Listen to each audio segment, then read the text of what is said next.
और ठाकुर जी को स्नान कराता, भगवत भजन करता, नित्य की चर्चा उसके भगवत भजन की रहती। लेकिन एक दिन वही जमुना जी स्नान करके लौट रहा था और रास्ते में उसने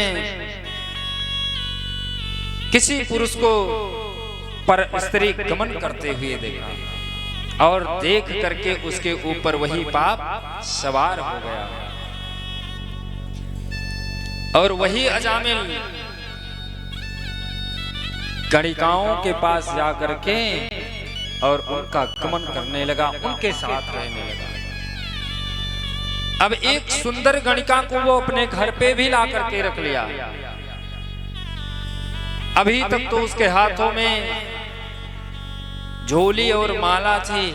उस गणिका ने कहा कि अगर तुम्हें हमारे साथ रहना है तो ये झोली और माला रख दो। वही अजामिल अधम बन गया, वही अजामिल चोरी करने लगा, अपराध करने लगा, हिंसा करने लगा, लोगों के प्राण को भी मारने लगा। हुआ क्या कि उसके कर्म बिगड़ गए। सिर्फ आंखों से देखने से ही पाप उसके ऊपर सवार हुआ। लेकिन एक दिन संतों की कुछ मंडली अयोध्या से श्री वृंदावन धाम जा रही थी और वही संत जन जा करके अजामिल के द्वार पर डेरा डाल दिए और गणिका के द्वारा समस्त प्रकार के उनके भोजन की व्यवस्था कराई गई। सारे संतों ने जब भोजन प्रसादी सिद्ध करी और जब संतों ने उस प्रसादी को भोग लगा करके पाना चाहा तो उनके आंख से अश्रु आ गए। क्यों? जिस अजामिल का आज मैं धन खा रहा हूं उस अजामिल का कर्म बिगड़ गया है, ये अपराधी बन गया है।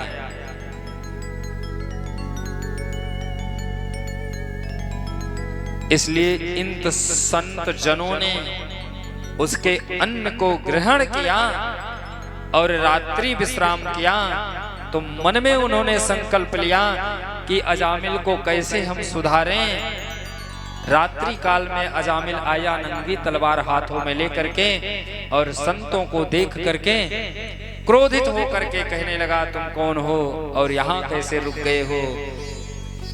इन संतों ने कहा कि आप ही अजामिल हो। अजामिल ने कहा हाँ। बोले, तुम्हारे द्वार पर आज संत जन पधारे हैं और आपके अन्न के कण का ग्रास लिए हैं, इसलिए अजामिल मैं तुमसे दक्षिणा भी लूंगा तो फिर यहाँ से जाऊंगा। अजामिल ने कहा, मेरी तो दक्षिणा जो है ना वो बहुत बड़ी है,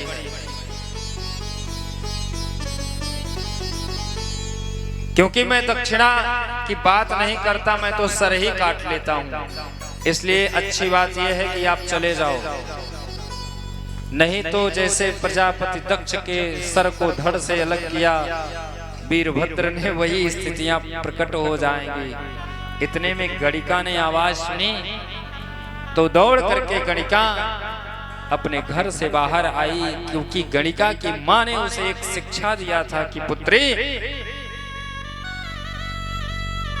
कभी अगर संत मिले तो उनका अभिवादन करना चाहिए, संतों की वाणी का श्रवण करना चाहिए और उसका अनुसरण करना चाहिए, क्योंकि एक संत जो होता है वही मुझे भगवान से मिला देता है। क्योंकि संत जहां जाते हैं वहां नारायण की कृपा होती है। दौड़ी दौड़ी आई और हाथ पकड़ करके अजामिल से कहने लगी, अरे प्रिय, ये संत जन ये अयोध्या से श्रीधाम वृंदावन के लिए जा रहे थे और हम ही ने इनको यहाँ द्वार पर रोका है और आज रात्रि काल में यहीं पर विश्राम करेंगे और सुबह जाएंगे। अजामिल ने कहा कि ठीक है, अगर तुम कहती हो तो मैं इन्हें छोड़ता हूं। लेकिन संतों ने फिर कहा कि अजामिल, हमें आपसे दक्षिणा चाहिए। पुनः क्रोध आ गया अजामिल को। गणिका ने कहा कि देखो, संत जन जहाँ भोजन करते हैं तो वहां दक्षिणा जरूर लेते हैं। संत और ब्राह्मणों को भोजन के बाद अगर आप दक्षिणा नहीं दे रहे हैं तो अधूरा है, इसलिए दक्षिणा तो बनती ही है। अजामिल ने कहा ठीक है, क्या दक्षिणा चाहिए मांग लो। संतों ने कहा कि अजामिल, तुमसे मुझे दक्षिणा यही चाहिए कि जो भी तुम्हारे घर में पुत्र का जन्म होना, बस उसका नाम नारायण रख देना। हंसते हुए अजामिल ने कहा कि ठीक है, कर दूंगा। सारे संतजन चले गए और जब भी उसके घर में एक बालक का जन्म हुआ तो उसने अपने पुत्र का नाम नारायण रख दिया। अब अजामिल जो है ये कहीं से भी आता तो छोटे से बालक को सारे लोग लाल लड़ाते, लेकिन जब भी आता तो सिर्फ नारायण को ही पुकारता। और नारायण नारायण पुकारते पुकारते उस अधम अजामिल का भी कल्याण हो। जिस समय वो अजामिल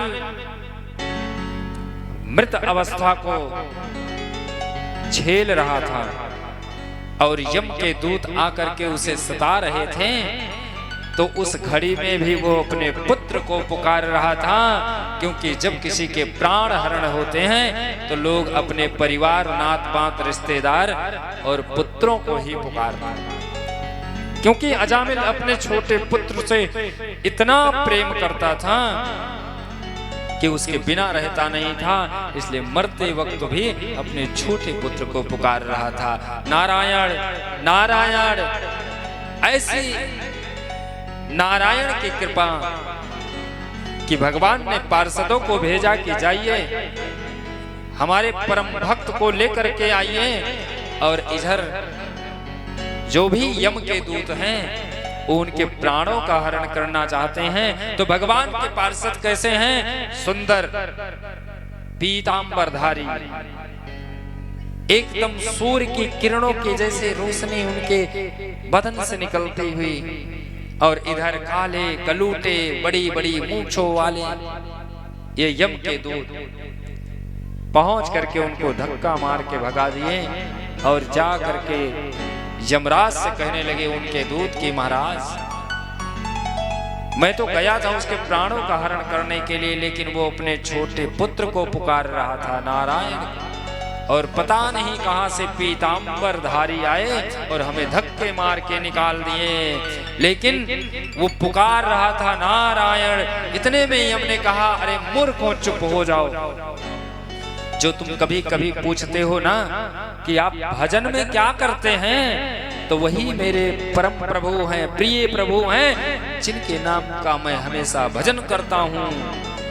और ये नारायण नाम अगर यहाँ गाओगे ना तो छुट्टी हो जाएगी, व्यवसाय बंद हो जाएगा। एक भी बार नारायण का नाम अगर अनुसरण आपने कर लिया